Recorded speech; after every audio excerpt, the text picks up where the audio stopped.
Hello, Brian. We are live on YouTube.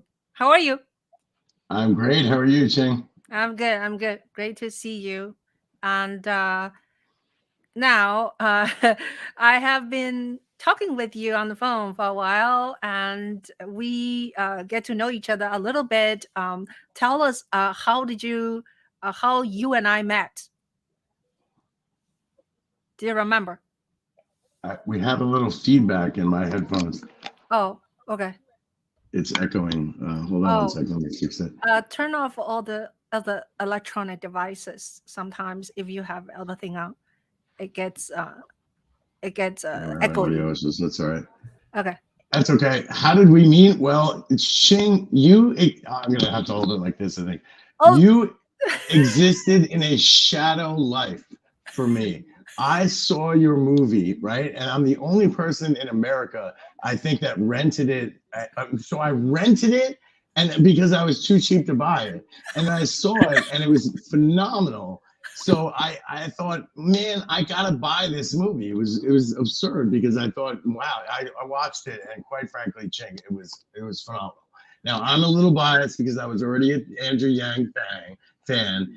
I'm a little biased because you lived some weird like sliding doors life in that Gwyneth Paltrow movie where one version of her enters the train and catches her husband cheating and the other version doesn't.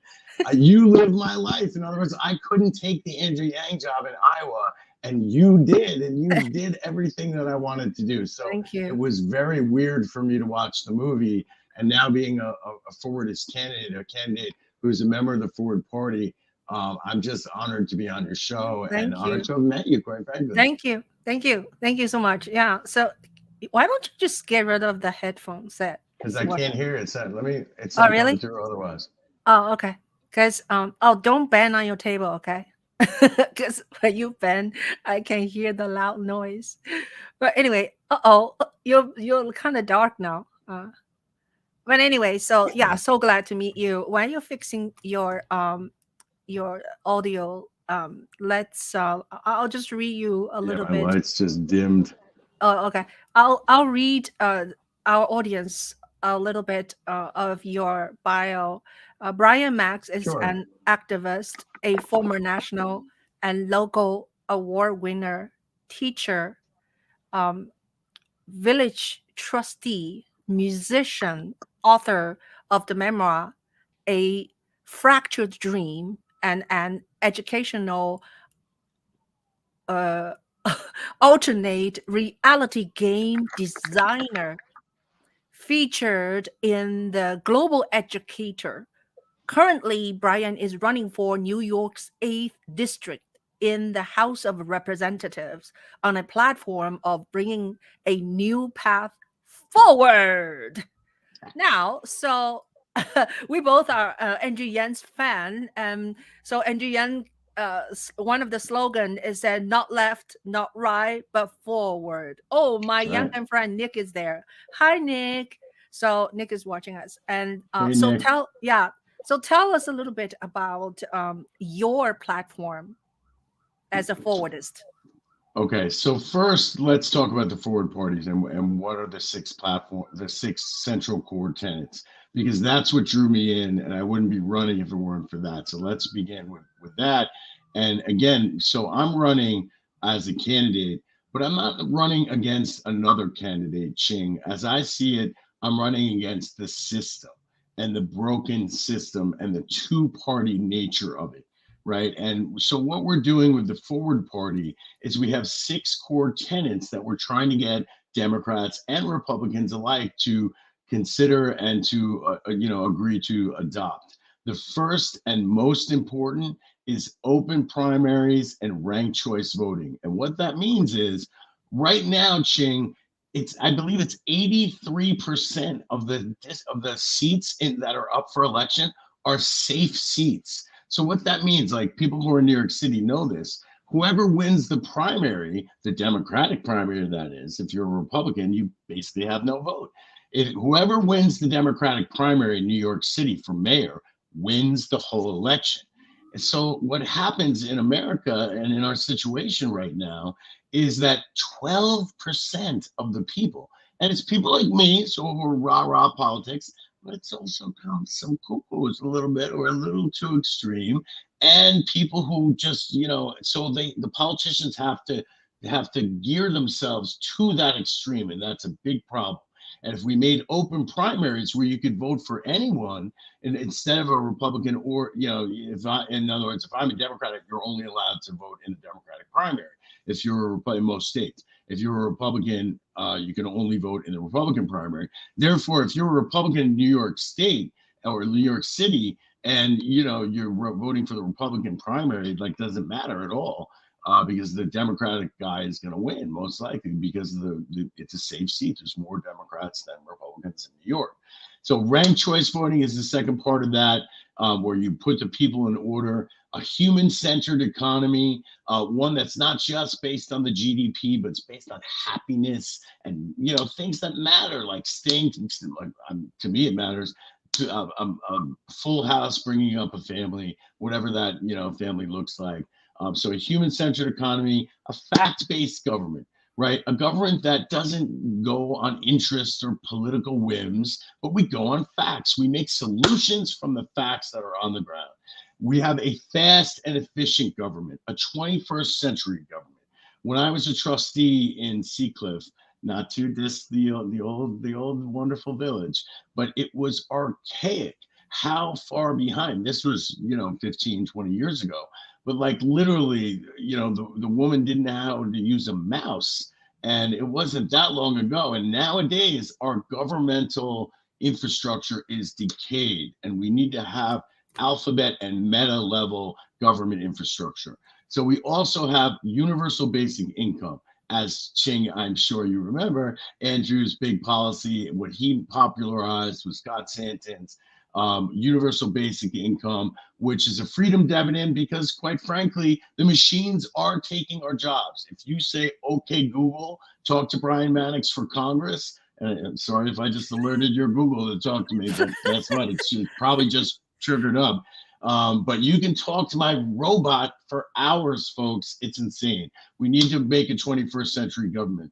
The last part and most important, and maybe should be said first, is that we deal with everyone with a sense of grace and humility and tolerance for those that disagree with us. That has been lost, not by Hakeem Jeffries, but by the system that I'm running against, the system that Hakeem Jeffries frankly represents. And I'm running as a Forwardist candidate. I have plenty. I could talk for hours, and I'd like to about my own platform. But that's the core tenet of the Forward Party. That's the core tenet of me. Three things that I'm focused on. You always leave one out. There's always the environment, right? Because if we lose the earth, obviously there's no point in any policy if we have no earth.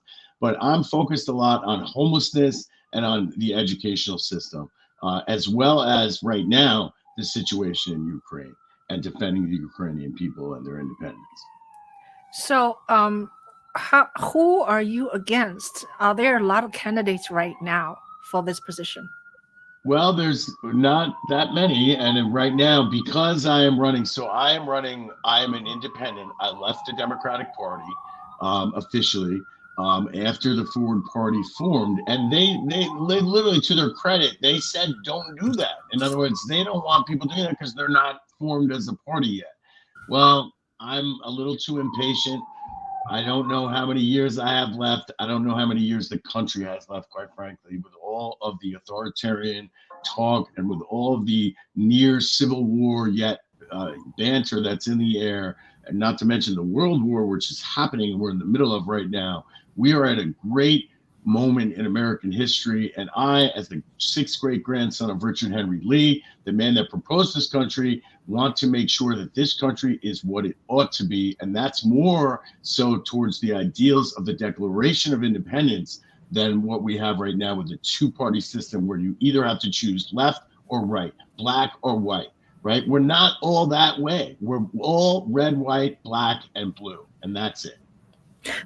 Tell us a little bit about Richard Henry Lee, your relationship, and what's Aw. significant about when I Google him, he's definitely in the Google. And yeah, tell us a little bit more, uh, in case our audience does not know. Yeah, and they might not. And in fact, my son and I, my oldest son and I, just took a wonderful trip to Virginia. It was just a great moment. It was on my bucket list, and I figure, hey, if I'm running for Congress, I might as well do this before I die. It's one of those things I always wanted to see Richard Henry Lee's grave. And they have a big house in Stratford Hall where he grew up, and also his brother's grandson, Richard Henry Lee, my great grandfather, my sixth great grandfather, his brother's grandson was Robert E. Lee, who led the South for the Confederacy. So the museum, ironically, Ching, focuses so much more on the racist guy that led the South than it does on the guy that started the Declaration of Independence. So my grandfather was the first. He came here. His great grandfather came here in, I believe, 1623. They were very wealthy. They were the Lees of Virginia. Those are my ancestors. And they brought this great country, but they also brought the slaves. I mean, they did. So I feel like in my DNA, I have like this mixed sort of like, you know, what's the word? I'm thinking of the movie. I don't want to give away the ending, but what's the word when you're in the chamber, nether worlds between heaven and hell? Begins with a P. Can't remember. Getting my old age. Anyway, when you're in, it's not. I want to say I can't remember the word, but when you're in that state where you're not sure where you are, right? There's always a way out. There's always a hope. So I think that Richard Henry Lee represents something. I went there with my son. He was the first. He literally was like the third president of the United States because George Washington, for those of you who are not big history buffs like me, I taught history for years. And the truth is that John Hanson was the first president of the United States because we had Articles of Confederation from 1781 to 1789 or 1787 when the Constitution came out. We had the Articles of Confederation, and there was a president. It wasn't an elected office; it was the Speaker of the House, so to speak. So the first president was John Hanson. I think the second or third was my great grandfather, Richard Henry Lee, who literally lived next door, Ching, to George Washington. It was, Wow. so it's insane. Yeah, what a history. That's wonderful. Now, let's rewind a little bit back to how was your upbringing? Like where were you born, and how did you grow up in the environment? I had as most people do, right, a wild and interesting upbringing.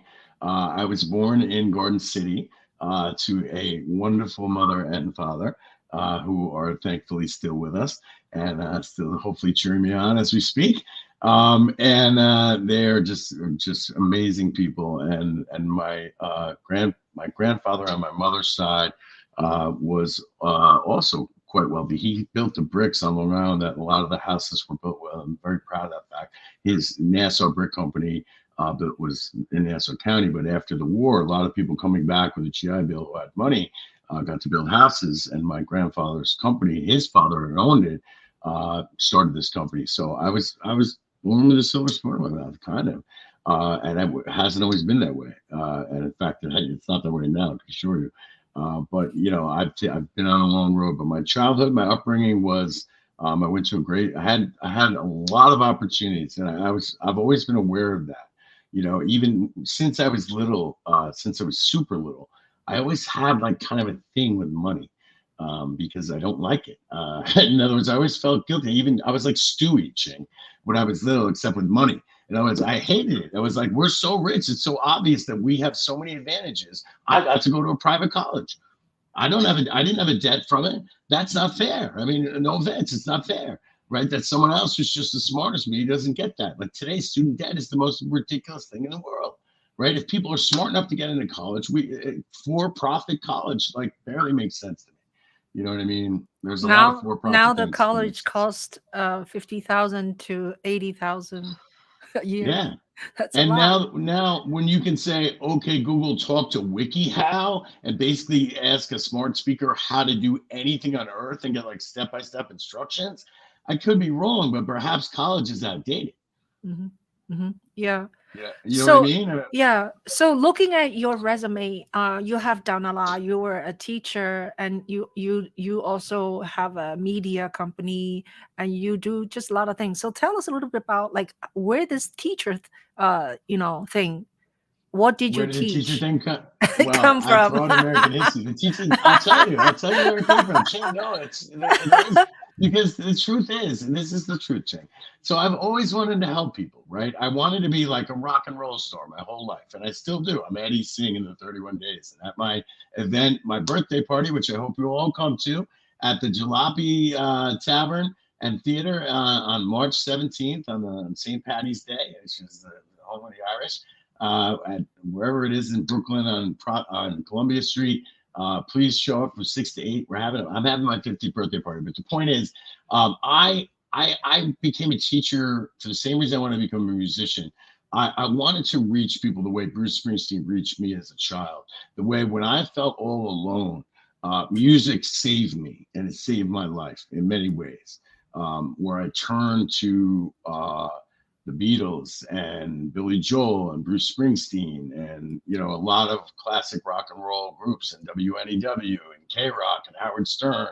I turned to these people growing up because I'm somewhat of a loner, even though I'm very sociable and outgoing, and like I'm shy in certain weird ways and not. But anyway, back to the teaching. So I always wanted to help people. After I graduated college, if you read my book, not to give it away, but right in the beginning, I kind of tell the tale that I had a wild benefactor, which is like a fairy book's tale of that no one would believe, really, that I had like an unlimited amount of money to do with what I wanted to. In other words, this man placed so much trust in me that he said, I believe in you. And he said, the only string attached is that you pay it forward when you're older.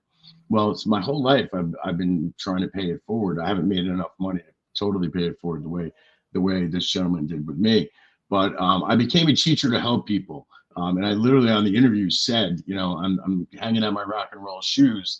I opened for big bands, Smash Mouth, the Animals, Cake, Luscious Jackson, Blue Oyster Cult, a bunch of big bands, and we were good. We were a good band, and so I kind of hung it up to move into an area where I thought I could really help a lot of people. I had a lot of problems in seventh grade, specifically me personally. And it just so happened to be that American history, the part that I love, the first part, the Constitution, which I love, and the Declaration and the amendments and the Bill of Rights, and of course my great grandfather's part in the whole story is just an added bonus. But I got to teach that at Great Neck Schools, Great Neck South Middle School, which was a fantastic institution. So that's what led me to teaching, and yeah, I have a lot of interest, Ching. I do. Did did you teach a course like political thing, or what is It what was did you? so I taught for just about all of my career, with the exception of the last, I guess, like 4-ish years, where I became a technology staff developer and did sort of like shifted roles. I taught the first half of American history, so basically Native Americans I see. until it kept changing through the years I was there, but it was originally until like the causes of the Civil War, and then by the time we were done, it was like the 20th century. But it was the first half of American history, and it was social studies, was what it was called, for seventh grade kids in Great Neck, New York. And it was a wildly awesome experience. My first week was 9/11 as a teacher. Oh My my God. first week, and all the students had like parents that worked right in New York City, and we had the Long Island Jewish right across the street with sirens the whole day. Oh, It was oh no. quite, yeah, it was like the first day. I was like, welcome to work. Unbelievable. Wow, wow, that's amazing. So, so tell us a little bit about your music. You're a Oh, musician. What do you I am play? indeed. Yeah, what do you Well, I play? could, I could, I could put on the piano. It's right here. I play now. I'm more of a pianist than I ever was. But I started Oh, on acoustic guitar, and I play acoustic, electric. I play a little bit. Now I'm getting better at lead, but I play piano, I play harmonica, and I'm a songwriter mostly. Is my main thing. The name of the band is Eddie Sing and the 31 Days, but because I'm so not seeking the spotlight, mm, it's under the band lists. mm. Those without a band, which you can't even say to Google and have it understand on Spotify. But I have an album out called American Split, which is just about to be re-released, where I recorded songs from interviews, Ching, where I went to Ferguson when Michael Brown was killed, and I was like right there. And the opening of the album is like, "This is the police department," right from Ferguson, Missouri. And then I wrote another song on the album about Charleston when I went after the massacre. Uh, Eddie Singh is Eddie. Eddie. Oh, okay. I'll type Yes, in. yes. Okay. And Yeah. he came up, the way he was created was after my educational experience. In other words, I created one of the thing you mentioned at the beginning, and now the sound is fine. I had both on. I had the YouTube and the thing on, so it was like triplicate. Mm, yeah. Anyway, I lost my train of thought. Oh, Um, we're talking about Eddie Singh.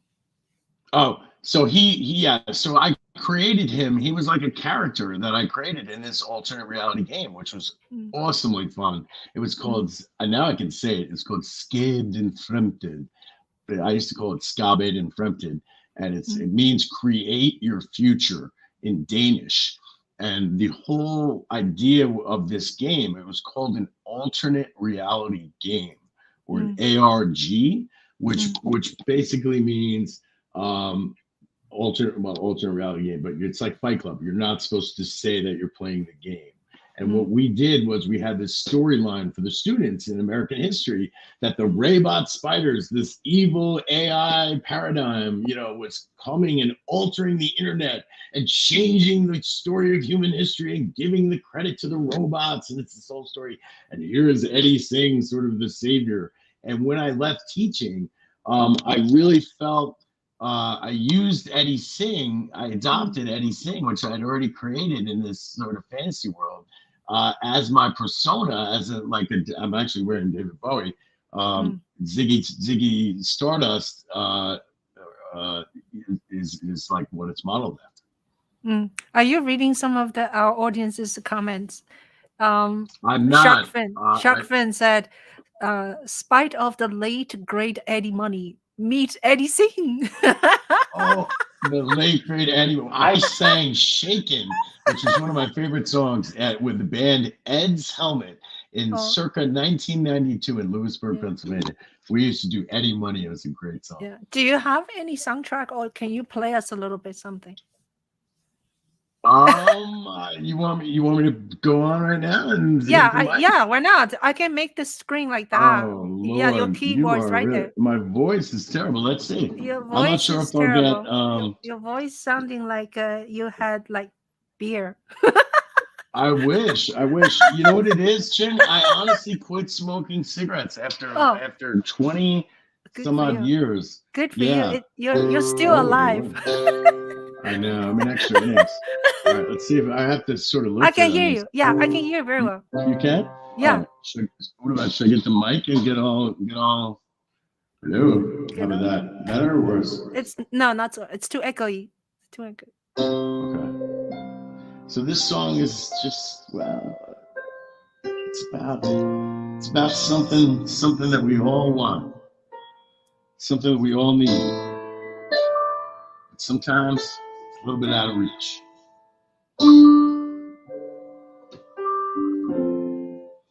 She saw the lemonade stand for me.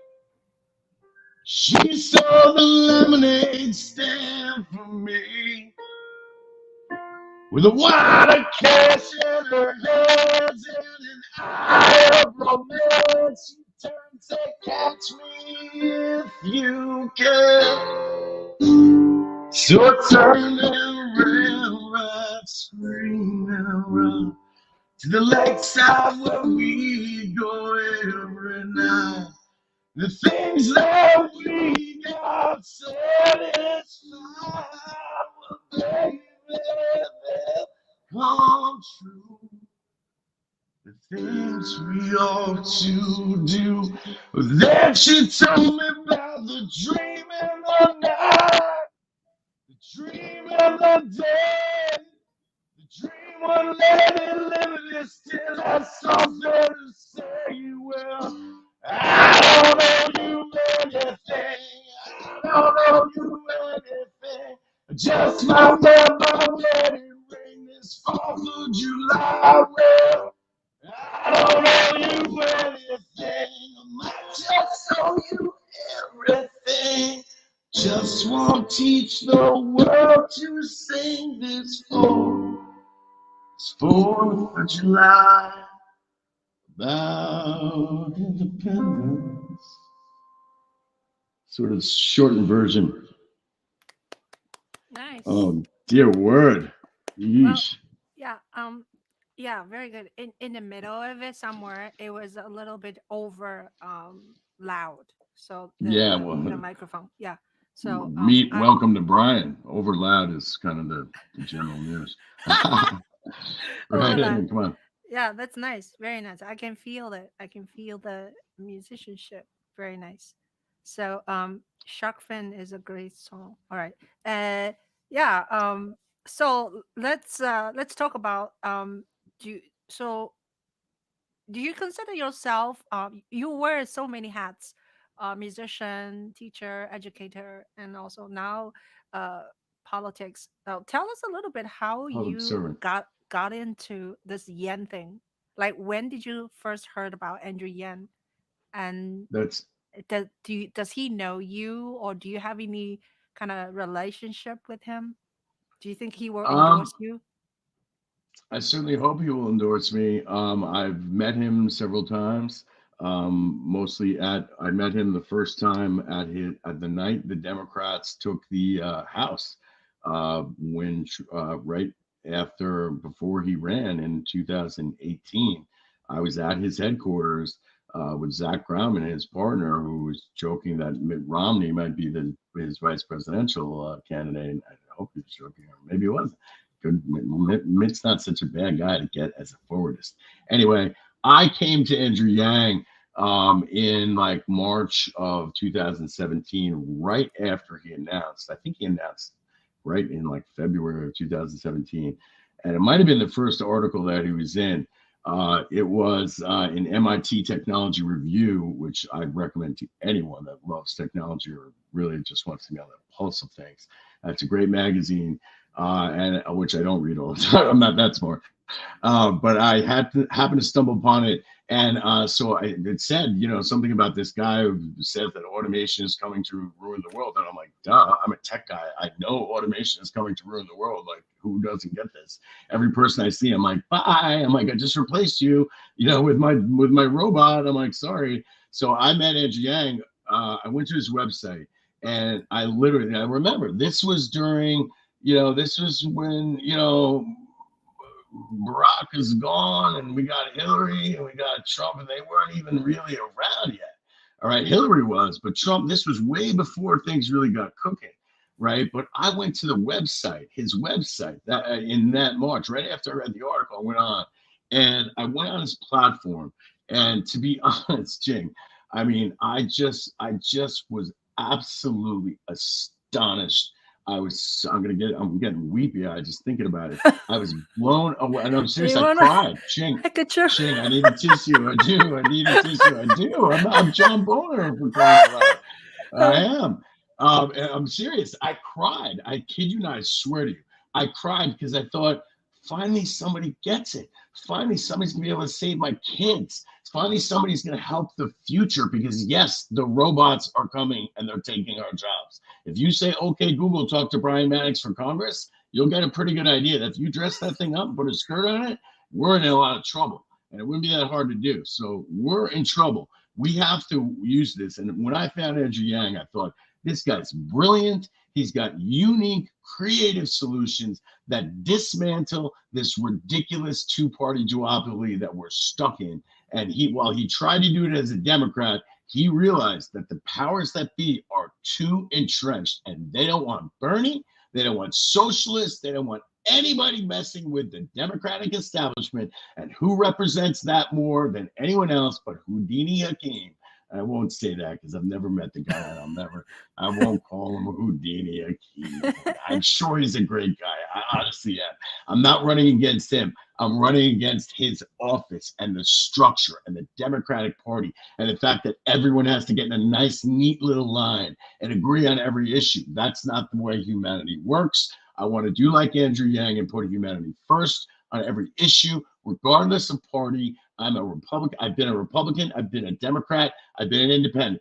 I've renounced my citizenship.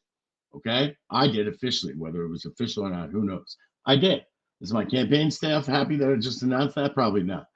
But the truth is, I did, right? Because I was so disgusted that the country that my grandfather started was in the hands of what I believe to be a traitor. Look who is making a comment. I can barely. Oh, I'll read to you. I can appreciate your Lee ancestry. I grew up in a liberal integrated community, a cooperative community, but am a direct descendant of Jefferson Davis. Yeah, Jefferson Davis. Now, who the heck is Jefferson Davis? Well, Jefferson Davis is the main bad guy. He's the president of the Confederacy. Jefferson Davis he's worse, almost worse than Robert E. Lee, right? He's the guy that murdered everyone. Sorry, Ching Juhl. Come on. That was my husband. I had the smallest of inclinations that perhaps you might be related in some way, but I don't know why. It's just an instinct. I was just joking. Anyway, yeah. So you were going to say something. Oh yeah, look, Nick said Lee and Davis ancestor here. What are the odds? That's funny. Anyway, thank you. Yeah. So we were talking about Andrew Yang. So did you met him, and so in New York or in me and Nick, we fought for him. We went to fucking Iowa and New Hampshire. You did. and you did exactly what I probably would have done, was to make a movie about it. I mean, unbelievable. Yeah. Unbelievable. Yeah. So now back to the question. I'm getting a handkerchief. So what is your strategy to get him aligned with you? Do you think how is he difficult to reach? I'm not. In other words, I'm moving ahead. I think I'm similar to Andrew in a lot of ways. In other words, I'm not in this. You said I'm not a politician. I'm a public servant. I'm here to serve the homeless. I'm here to serve the needy. I'm here to make equitable solutions for all of us. Right? I'm here to make solutions that make sense and not have 15 doctors in a doctor's office who only give referrals when we have emails nowadays. Look, there it is. I think we need to add first functional, then forward. Don't you think, Ching? What? Sorry? Don't you think we ought to add first functional and then forward? First functional, forward. I don't know. In other words, we're so dysfunctional. You asked me before what was my upbringing like, and obviously, dysfunctionality is common in I think just about every home. Some element of dysfunctionality. Well, our government, please, Ching. We're talking. They pass a budget, and then like 2 months later, they're like, "Oh, let's see the debt limit, and let's see if we can go." They pass the budget. That means they're allowed to go over the debt limit. If you pass the budget, the debt limit thing is just a joke. So in other words, it's all games and ridiculousness. Representative Jeffries is a part of that, quite frankly. He's been a congressman for 11 years. For 9 years rather. He raised $18 million. He's gotten 7 bills passed into law, 2 of which just benefited 2 families. 3 of which were like adding a random weird language to most people haven't heard of to a veterans website. Again, these aren't bad things, but if you're a congressman for 9 years, I expect you to do more than add one language to a website. I expect you to solve the problems of the people. So in terms of Andrew Yang, I'm a solutions guy. I'm a problem solver. That's all I'm in it for. In other words, my whole campaign, and hopefully Andrew Yang would appreciate this, is I'm not going and asking people, are you Democrat or you Republican? I'm running. I'm in the general already. I don't have to run the primary. I don't have to mm, win the primary. That's the beauty of mm, it, right? mm. And that would be the beauty if we had open primaries for everyone. And that goes to Jeremy Gruber, who's the man, the myth. Who is part of openprimaries.org, which is a great organization if you want to get involved. But anyway, Andrew Yang, hopefully he will support me. I certainly think I am the most qualified Forwardist candidate probably in the country. I served as an elected public official in my town, my hometown, or not my hometown, my adult hometown, my children's hometown of Seacliff, the village of Seacliff, wonderful, wonderful place. Where is it? Which Where is it? Actually, check this out. So, can you Oh, see this thing? that's too much reflection of your Uh, screen. Oh, let me see. Can you read it? What is it? It's a book. there we go. Three women walk into a bar. Okay. Right. It's a what, novel? It's a story Uh, of like a community action that happened in Seacliff. oh, When I lived there, there where was is a Seacliff? Seacliff is in Nassau County, New York. Oh, okay. It's a suburb of it's right, Nassau County's right next to Queens. It's on Long Island, and it's on the North Shore. And North Shore. it's a small little village. It's like this weird, quaint little village in the middle of nowhere. That's sort of like weirdly isolated and weirdly cool, and like there's rich people and poor people that live right next to each other. It's very artisty. It's very excellent. It's a great town, Mm, village, I should say. It's mm, 5,000 people, but I was asked to run for trustee by one of the trustees who was running for mayor at the time. mm, mm, And I was elected trustee of my village. I served for 2 years and then I didn't run again. But I learned a whole lot about what it means to be a representative, about what it means to listen to people, to try to get inside their heads, to try to understand where they're coming from and what their issues are, and how, as a representative, I can try to solve them. mm. Yeah, Nick is asking, it's your first day of your congressional term. What is the first issue you are going to bring to the floor, and what is your proposed solution? Now, be aware, okay? You have seen Nick because you saw my film twice. Nick I was think I know, Nick. yeah, my partner of canvassing. He has a history degree, so he knows his history. But anyway, what do Oh, you? there he is. That's him. Yeah, he asks you this question. I think, to be honest, this is what I have. Like, there's certain right answers, right, that I could give, but Yeah. I can give the honest one and what I think is the right answer. So why? I mean, this is the end goal. This is not what I'm running for Congress for, but in other words, this is the end goal of my life.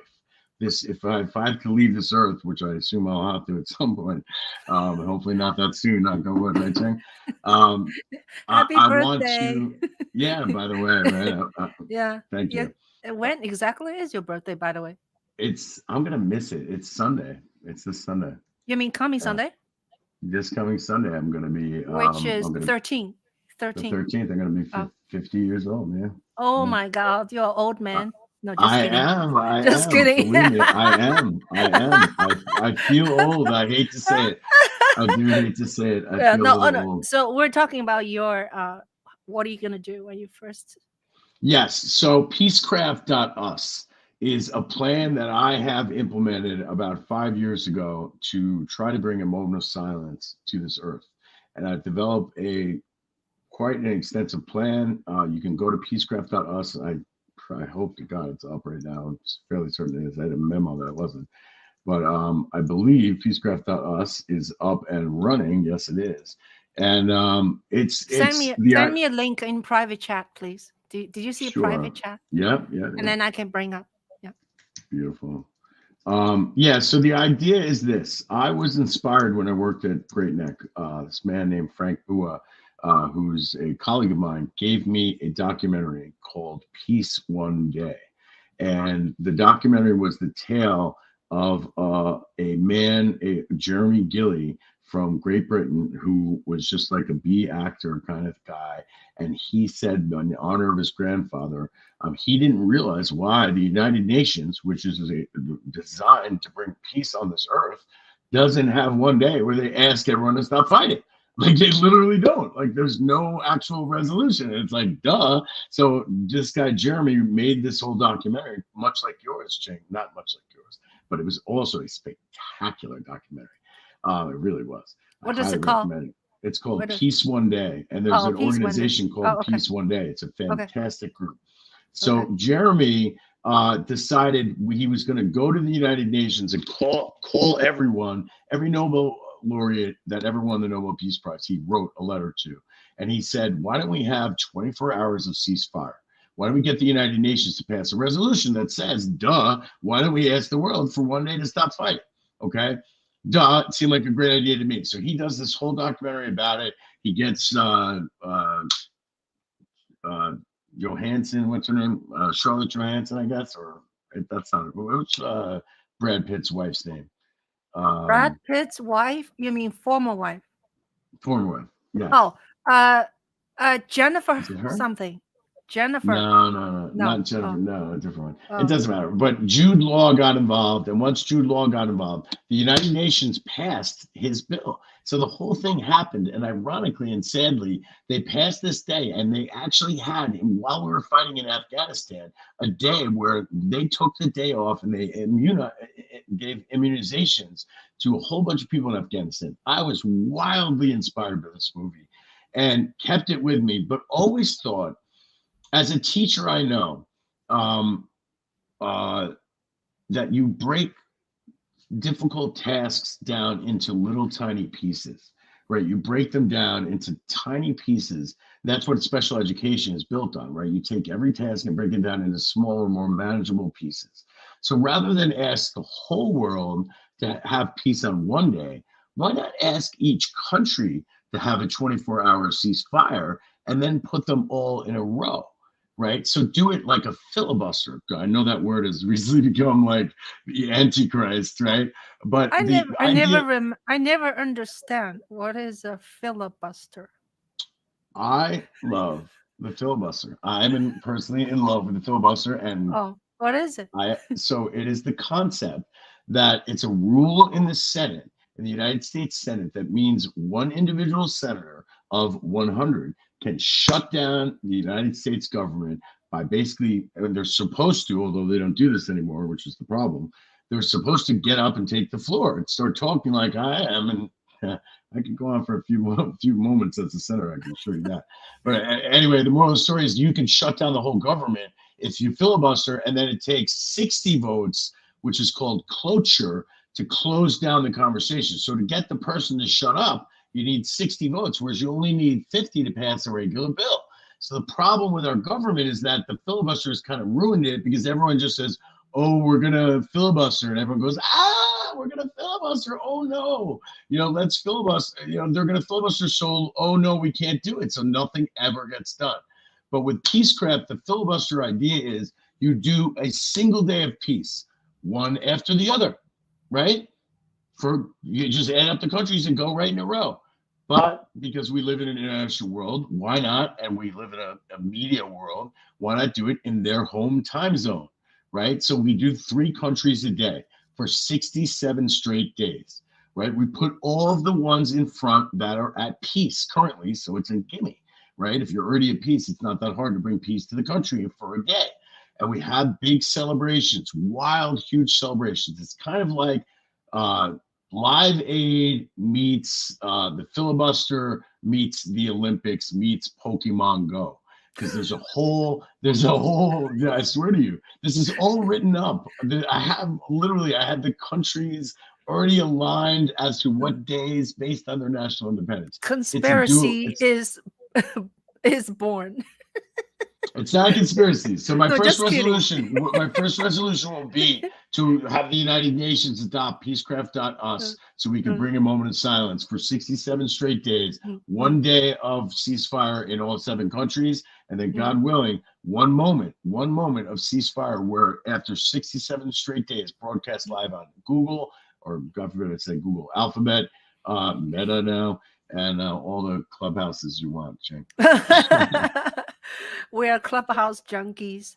Now, back to the Good. issue, UBI, which I did not know anything about it uh, before 2019 when I started to, I only know that at middle of the 2019.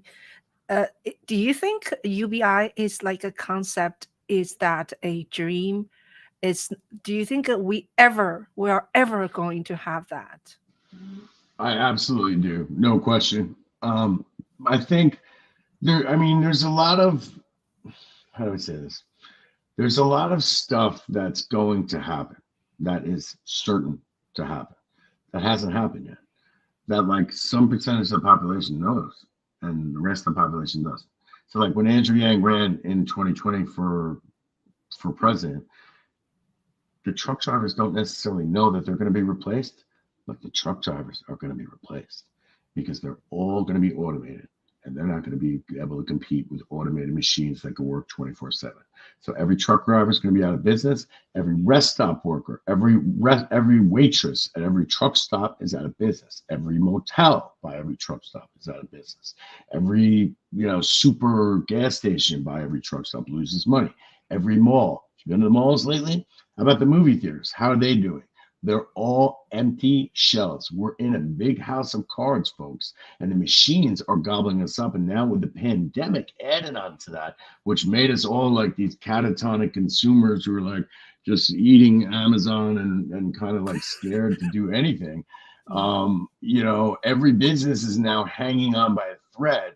And the thing is, if we have Amazon and Alphabet and Meta not paying their fair share, Mark, Elon, you're next, buddy. Elon doesn't care. At least he gets it. But I mean, come on. And Elon, rest, by the way. Rest, Elon. Rest. He needs to. We're going to be at Mars soon. The man needs to rest. I think I vote even the man needs to rest. Yeah. Am I wrong? That works 24/7. He doesn't have a home. The man needs to rest. It's really scary, isn't it? Yeah. Before I read Andrew Yang's book, the War on Normal People, that kind of wakes me up, because I wasn't thinking that way, right? I'm not very political at all. So is that right? Yeah. Did you become activated politically by Andrew Yang? Is that you weren't political at all? No, I got you. I just like watching TV. I remember when Bill Clinton was campaigning, for him. That was 1990 something, 1991 or something. I was 92. just fascinated. 92. Yeah, I was fascinated just watching TV all the time. But I have never done any canvassing or any volunteer works for anyone, So this is a kind of a good I don't know. I think I am a better person because of this movement. Yeah. Well, I feel the same way a little bit. I don't feel maybe this is just the way I am, sadly, Ching. I don't feel 100% connected to it yet. In other words, I'm willing to devote my life to it. That's for sure. In other words, in other words, universal basic income is necessary. And what you asked before, Ching, was will it ever happen, or is it just a dream? We have to make it happen. In other words, that shouldn't be the question. The question should be, how do we make it happen? Because it has to happen. In other words, there's too many people that without $400 in the bank, that if anything goes wrong in their life, they're homeless. Ching, I've been homeless. I don't know if you know that. I've been homeless. I can assure you, it is not something that anyone wants, right? And if someone, some people think, oh, everyone who's homeless wants to be homeless. Yeah, guess what? Guess why? People who are homeless stay on the street because they're too scared to go into the homeless shelters because the homeless shelter workers steal and do bad stuff to them. It's insane. Yeah. Yeah. So, but we will have a universal basic income because I'm going to help make it happen. Yeah. Yeah. So you're running as a District 8. So tell us a little bit about District 8 in Brooklyn. Like, what is the situation right now? What needs to be fixed? Well, it's like anywhere else. What doesn't need to be fixed, right? I mean, there's I think if you ask the people which I want to be a voice. I think number one is safety, safe streets. I mean, I think there's, and then number two is employment. People are hurting for money, and that leads. And with the pandemic, there was such Ching. Abuse has gone up since from the pandemic. I mean, drug addiction has gone up, mental health has incidents have gone up since the pandemic and as a result of the pandemic. And the pandemic has also really hurt our economy in a variety of ways, which has kind of sped up the all of the doom and gloom that the War on Normal People, Andrew's book, had in it. I think the pandemic sped it up. So Andrew used to talk in 2020 about us being in the sixth or seventh inning of the technological revolution, the fourth, industrial revolution. I think it's like 8 or 9. And if you check out, okay, Google talk to Brian Mannix for Congress, I think you might have an idea that once I swallowed 311, Ching. I mean, I'm not kidding. I mean, in other words, like with one person, I mean, it's like, in other words, if my bot can eliminate all of the operators on 311, which it could, I swear to you, it could. In other words, we could fire every 311. What's the budget for 311? I have no idea, but I bet it's a lot, right? So instantly fire them all. Well, is that the solution? Not if we don't have a plan. In other words, it's like the dishwashing. It's like my mom, right? It's like my mom's generation. Oh, the dishwasher is going to make everything better, right? Everything. You'll be able to relax. And you'll be able to sit down in the washing machine. Your life is going to be one big just relaxation. And that's what we're told about the machines. Oh, technology, this is so good, right? As all our little dopamine inhibitors are going on and being pinged, by some notification that we have to check immediately. Oh, cleaning lady is going to lose job because they have a robot to wipe the floor, right? And the cleaning ladies. Like people do cleaning. There's no question. I mean, we have Roomba. I mean, I have a Roomba, press a button and it goes. I mean, every single job. I think this. I want to see in all fairness, though, Brian, it's hard to stop the march of progress, especially with Brian. I don't want to stop it. That's the thing. That's why I'm with Andrew. What the U.S. needs to do is start producing again, and not just continue to service economy. Well, the only thing we can produce is like digital goods. I mean, that's not true. But I mean, yes, of course, we need to produce. I mean, that's who we are. We're Americans. So I'm with you on that. And yes, believe me, I'm not trying to stop technology, but I think people ought to be afraid. My mom always says to me, I'm kind of a mama's boy and a papa's boy. She always says to me, Brian, you love technology so much, but you hate technology. You fear it so much. And I'm like, well, I'm smart. What do you want to say? And I recognize the power. And I also recognize the doom and gloom that if some of these things go wrong, we're in trouble. Yeah, Ed is here. Hi, Ed. Ed is a very have you met Ed yet?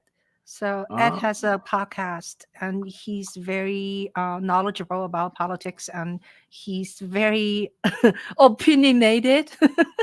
Anyway, he, look at what he says. How about radiologists? Oh, they were, of course. Radiologists are over. I'm diabetic. So who's this person? Is this Ed who just asked a question? Yeah. Forward movement. Ed. That's Ed. Yeah.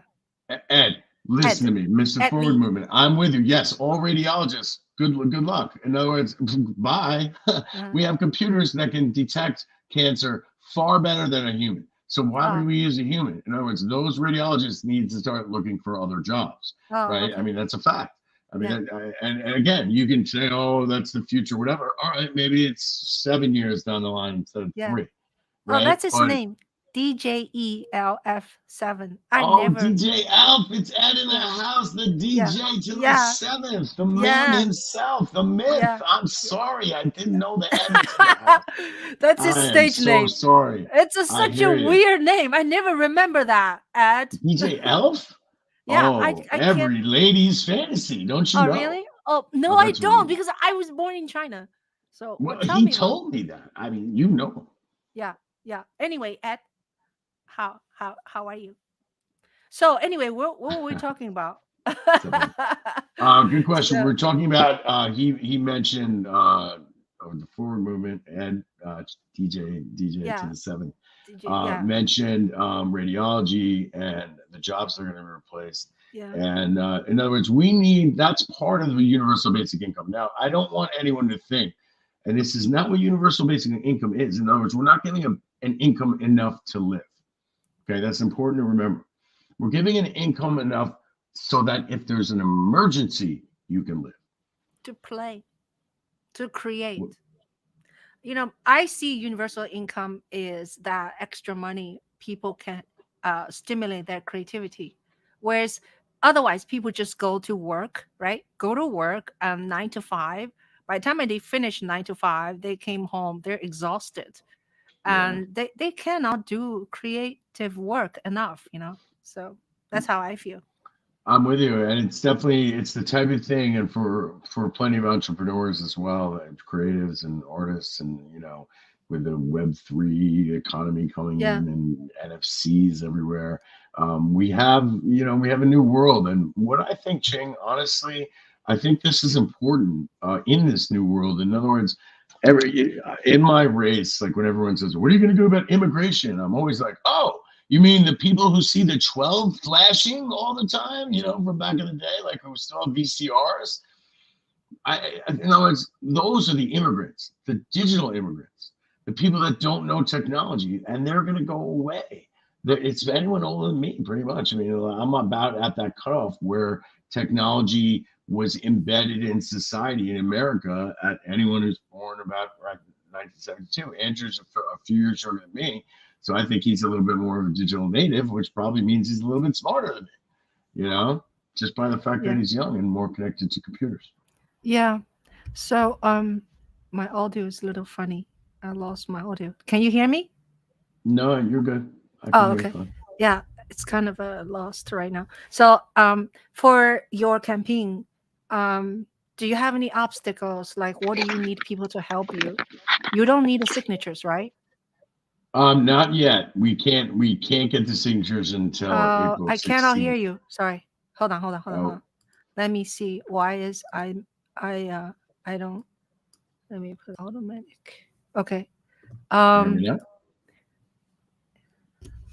Am I okay. back? Just make sure my connection is right. Yeah, I Yeah. think Can I you think hear we're me? good. I can hear you I fine, but I cannot think hear myself. I can hear you. Let I me can get hear rid you. of the whole microphone thingy. Hello? Yep. Can Next. you check your thing? Your Uh, audio. Let me take my audio off the I think we're microphone. I think we're good, Ching. I know I can hear everything through my headphones. Now I can't hear you at all. Ching, you're on mute. Okay, Ching, you're I'm on back. mute. There you go. There Can we you hear are. me? I can. Okay, You I look much cannot hear different you. without those headphones Is attached that to you. you You or can't me? hear me? Sorry. Uh, can you check every little thing I'll in your mute on and your unmute. computer? T. I'm Can you muted. just Now check? I'm unmuted. Hello? Hello. Hello? Guys, can you hear us? Our audience. We get a chat out there. Maybe Hold on someone a in the second. chat, let us know. I can hear everything on here. Let me let me let me fix it. Okay. Hello? Hello? Say something. Hello. Hello. Oh, I can't Hello. hear you. Oh, I don't know what happened. Uh, I don't know. I can hear both. Forward movement Oh, can hear both.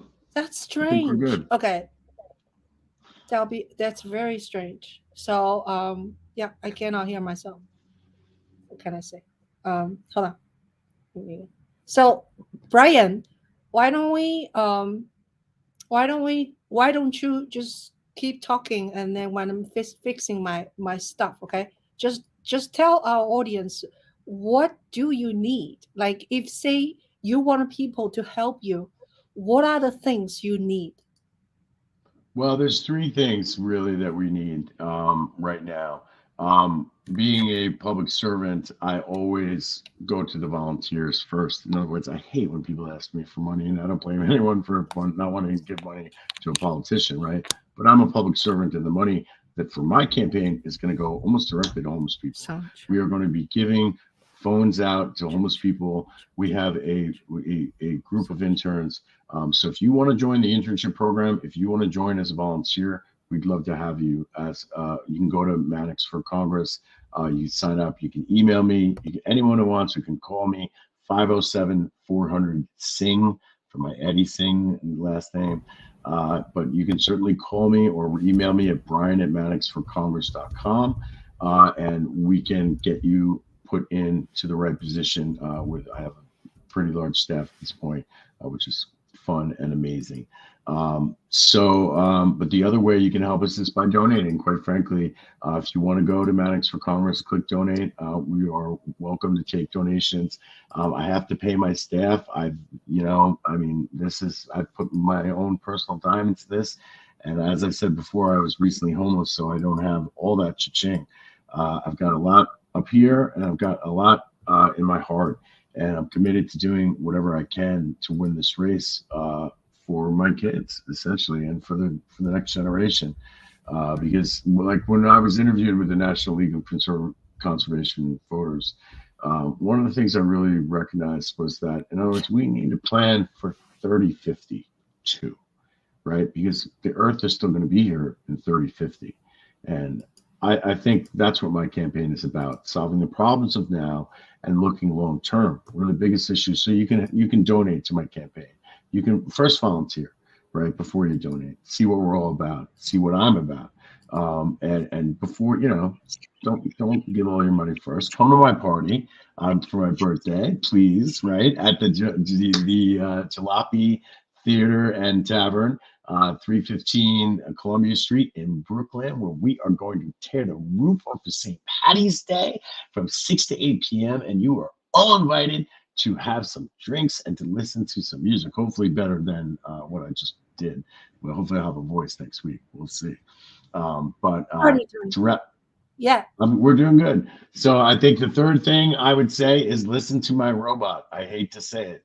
So either volunteer, donate, or check out OK Google. Just say the words. If you have Google Assistant downloaded on either one of your phones, it's gonna come. It's gonna be on Alexa soon too, and Siri and Facebook, and it's gonna take over your lives. So be afraid, folks. But hopefully, I'm not the guy to be afraid of, right? It's the bad guys who aren't paying taxes with the box. I'm here to help. So that's what I'm about. Yeah, that's great. Sorry, I was trying to figure out the audio, so now I can hear you. Can you hear me? So I yeah, can hear you. and I know we have talked about my Young Gun Diary. So tell us the screening, which is Oh, next Friday.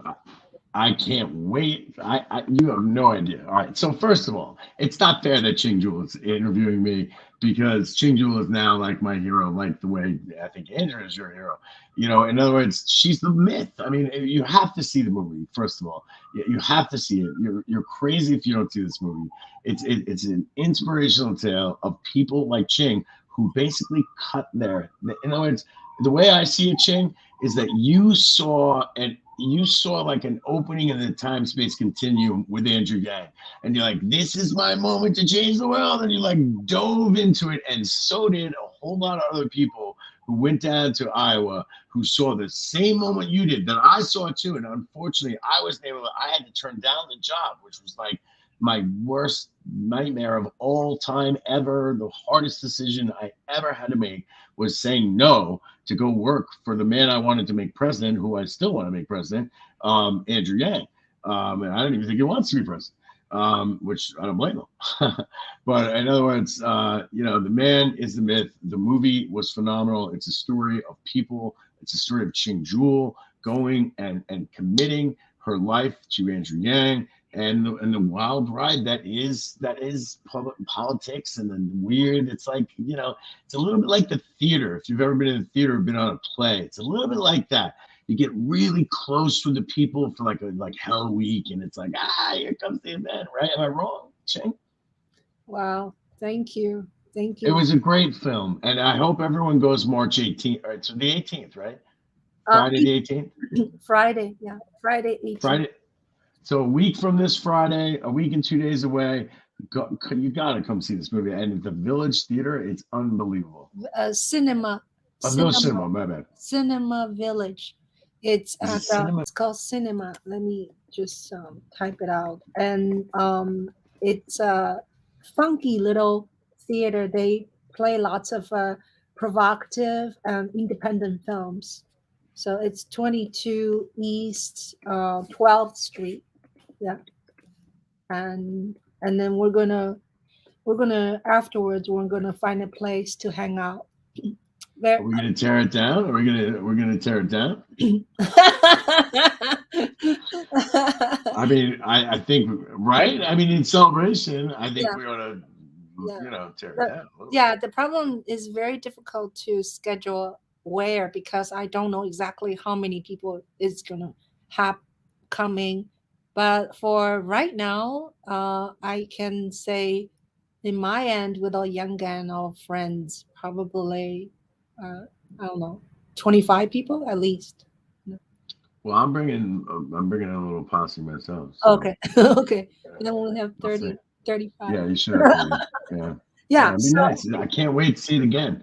I literally, I'm gonna be singing it a third time. This is you. I am your please, biggest fan because I yeah. rented it, I bought it, and now I'm seeing it in the theater, which is like the trifecta. Yeah, I think you'll be happy, Brian, because I went to see the film in the theater just to checking on my DCP. I saw the whole thing in the big screen. It's really nice. It's Now, nice. Ching, was this? It's I'm nice. sorry, was this the first time? No, it's yes or no, because I saw it on a big screen in California. Someone else made me a DCP, but it was based on a smaller file. It was like 8 GB file. But this time I Gotcha. made the DCP after Apple ProRes 422 high Q. That means the file itself was 112 GB, and then compared to the 8 GB, right? So Right, right. I made my first DCP. That's another sort of a triumphant, I would say. So in this theater, I saw it. It's much more clean. It's much more sharp.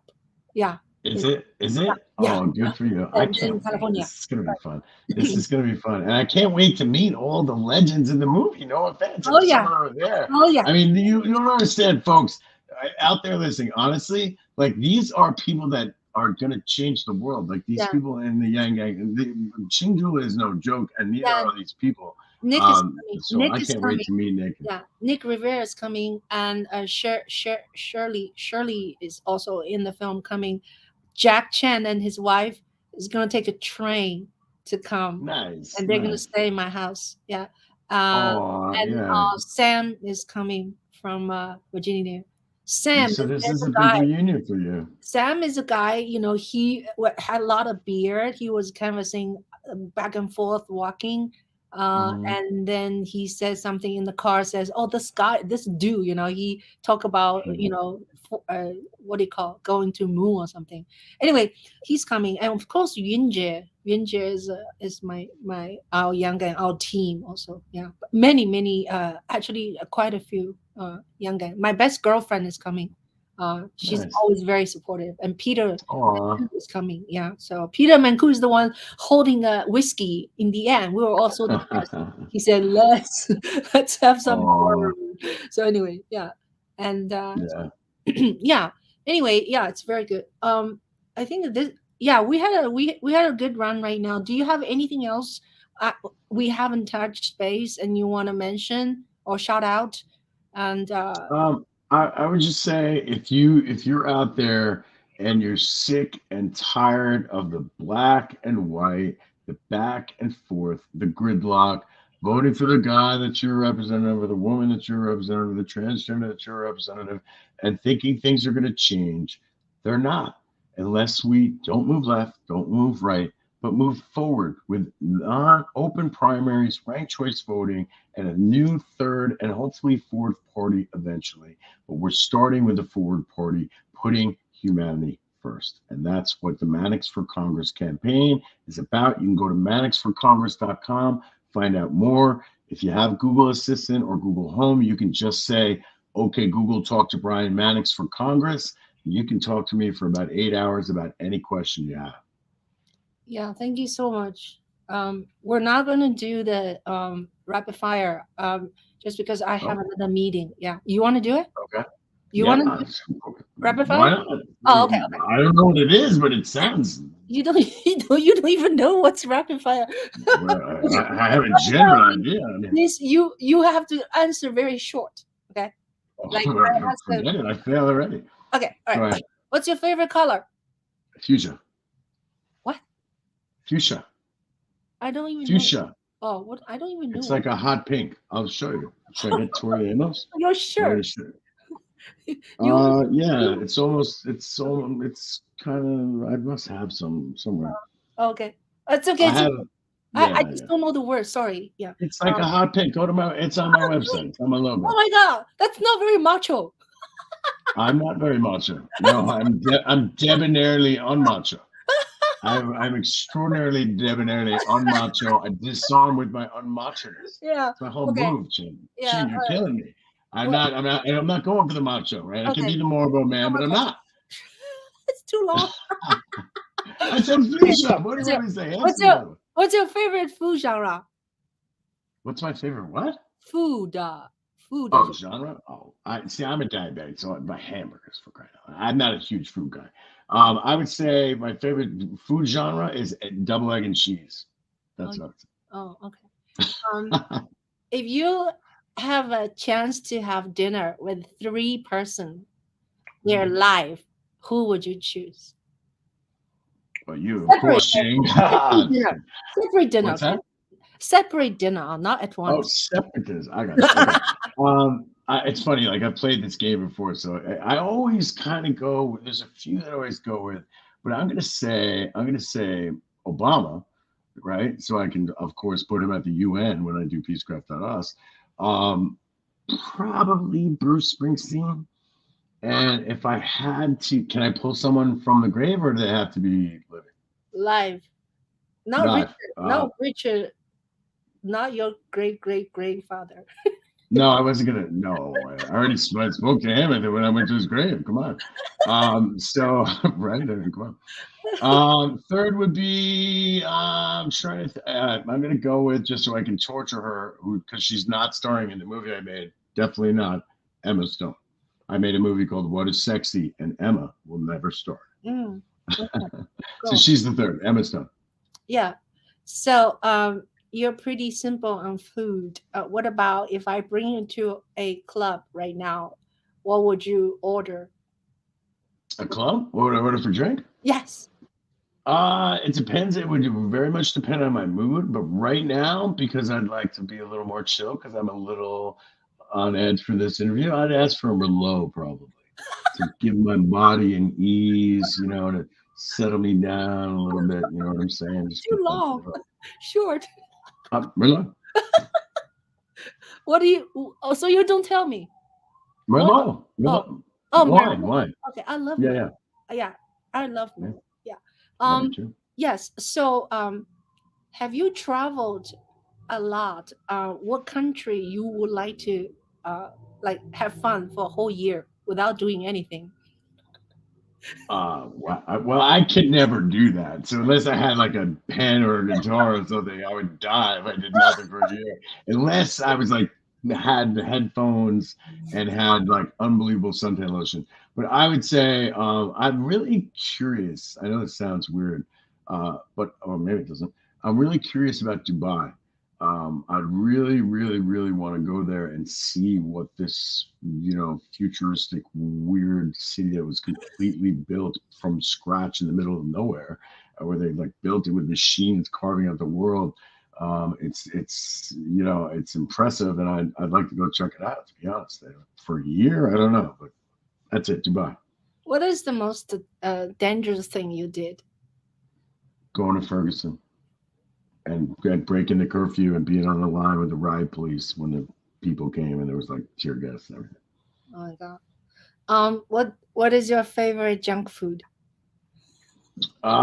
Everything, and that's all I eat. Basically, egg and cheese, or favorite junk food. It's all it's the whole thing. It's pizza count. I mean, I don't know. Pretzels, probably. I guess That's pretzels. that's just not too bad. How about Cheetos, maybe.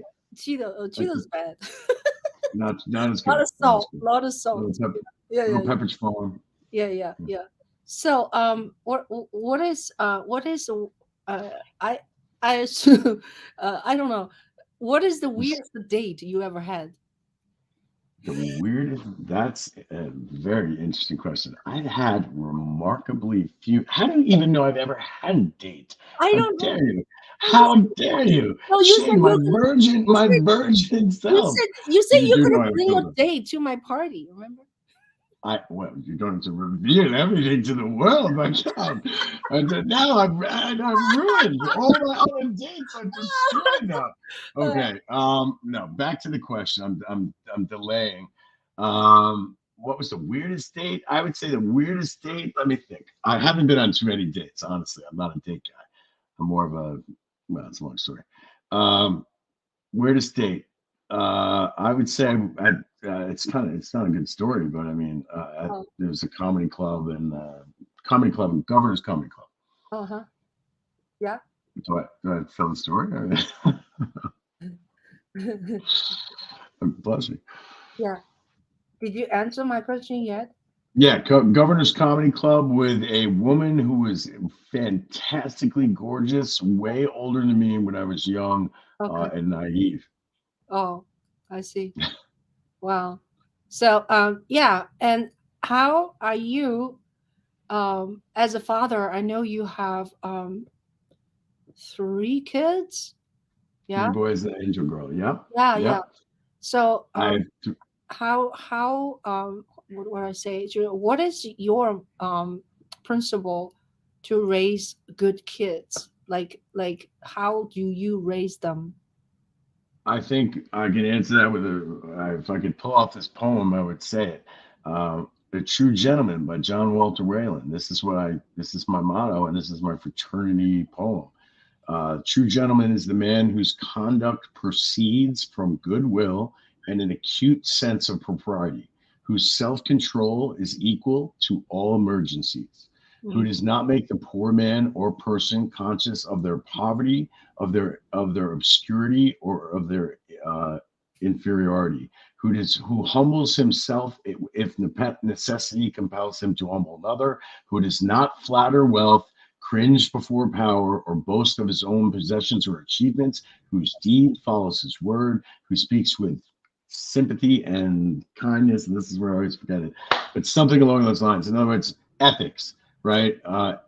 Being a man of your word, being a man of character, listening to people, understanding that everyone's different, that we all have different strengths and weaknesses, that everyone has blind spots. And just because you're affected by someone's blind spot doesn't mean you have to act out against them, right? That the world needs our help, that we need to be involved in it, and that we should fall in love. And most importantly, and that we should find someone that's amazingly matched to us that we can, grow to become better together with. That's what I want to leave for my children, my three boys who are Thank you.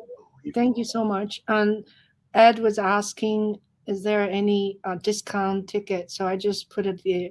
You go to this website, filmfreeway.com, and then socially relevant film festival. So then if you forgot that, and you can just, Google socially relevant film festival on their front page, there's a ticket thing, and they keep extending the early bird. So the early bird becomes, middle bird becomes very old. Middleburg, Yeah. So is they this like Florida? yeah, the earlier, deadline was, February 28th. Now is March 11th. So, but Wow. when you go to that site, it's very strange. You have to scroll down, look for My Young Gun Diary, okay? Because at the beginning, they sell these high priced packaging. So, Right. good luck. And I really appreciate you guys. And thank you for asking, Ed. Yeah. So, yeah, and thank you so much. And, oh yeah, last question I forgot. Sure. Coffee or tea? Used to be tea. It's now coffee. Oh yeah. It's Very both. good. Really. Great. So, Brian, it's a pleasure to have you. And we had a fun. I can see. Thank you. I Yeah, thank you. thank you very much, Ching, and I look forward to seeing your movie on the 18th. at Yeah, the Cinema Village. forward to seeing you in person. I saw your Okay, picture. nice to meet you. Yeah, great. Yeah, All right, thank so you so much. yeah, I thank you. I want to thank Ed, Nick, and Shark Fin. Who else has been with us? Oh yeah, Lewis was with us, and so thank you so much to be with us and to make comments and serious ones, funny ones, and everything in between. And thank you, Juhl. Yeah. So anyway, thank you so much. I'll see Thank you you. soon. Go out there and vote. Oh yeah, yeah. Okay, yeah. So be good and be safe and be kind. You too. Bye. Peace and pay it forward.